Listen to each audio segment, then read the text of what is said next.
Hello and welcome to the channel, and today we're going to be lifting a floorboard. Today I need to remove a section of board because we're investigating a leak. To get under these boards I just want to remove one so I can inspect it. I've got to cut along the tongue and groove of the board. When you do that there's always chance of hitting a pipe or a wire, so my first advice would be to, if there is another board loose, get under there and have a look to see if you can see any obvious wires or pipes. But if you can't, you've got to have some kind of way of gauging the depth on the tongue of groove. So you can use a saw, but I'm going to use a multi-tool with a depth gauge. I don't know if you can see that there, but this is pretty much the equipment I'll be using.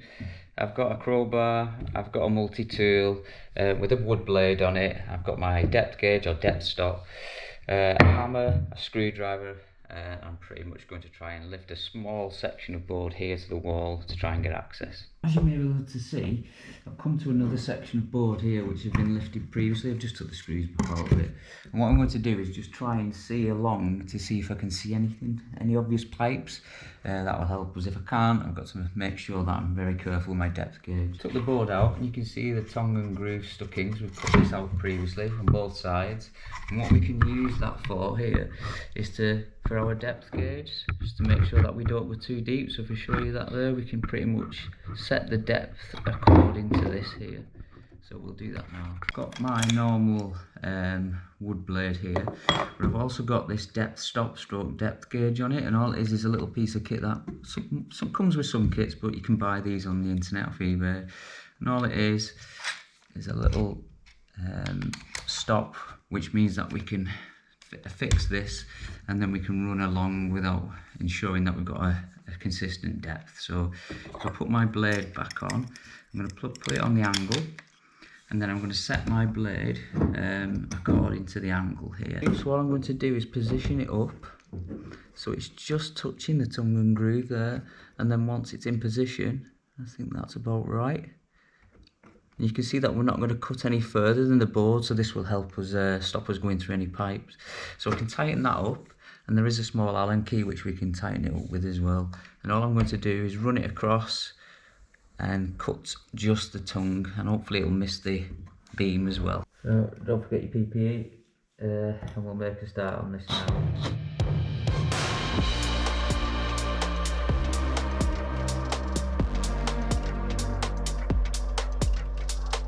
Do the other side as well.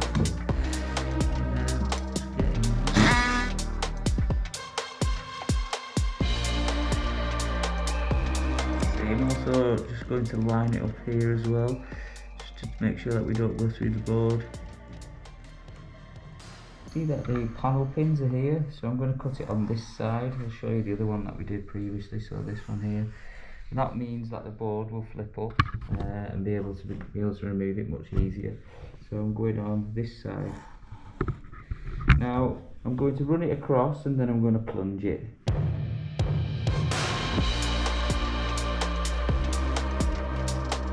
I'm just going to set it on a plunge so I can plunge down and then make sure that I don't go into the board. So what I'm going to do is tighten that off there, and then when I push it down it will stop. Really get it in.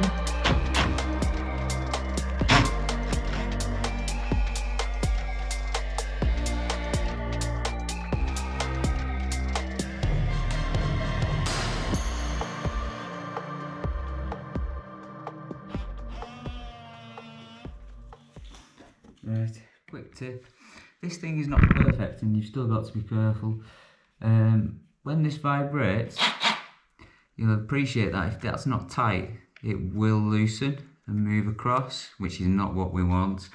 If yours is, a lot of them are great, but if yours is a little bit partial to that, if you hold this when you're moving and push it to the side, it prevents it from doing that. So we've got our board cut. I'm going to try and lift this section now. If we put things in and we start to try and prise, what we'll do is we'll damage the floor. I'll show you an example of that now. So you'll damage the floor and it'll bend back. So we want to try and avoid that. So the first thing we're going to try is putting the screw in, and then we're going to use the screw just for leverage really. Put this in. I've got a feeling mine will be fairly straightforward because these are rotten, but yours may be a bit more of a task. So I'm just going to There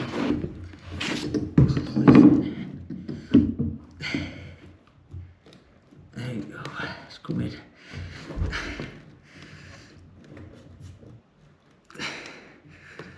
Let's see if we can get that underneath now. Almost there. There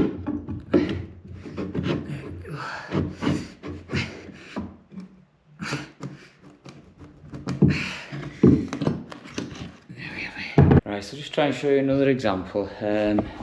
Trying to take this board out here in the corner, so I've cut across here like we did before. I've gone down both sides using the multi-tool, and I've got pretty much 2 pins holding it in here and 1 at the end. So I've put a screw in here, so that's through. And the first thing we're going to do is try and lever it with this, see if we can get any joy. So it has a little bit. So next up, I'll use my hammer here as well, just for a bit of leverage. Let's see if we can get any more leverage on it. You can hear it moving. There we go. So what I'm going to do now is move my screw to the other side. This video is going on forever, do we? So let's try the big one again first on this side.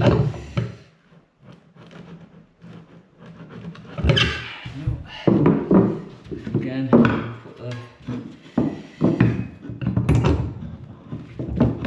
put the hammer in. See if we can get any leverage. There we go. And take the other one. Now that I can get underneath, just to give a bit more leverage.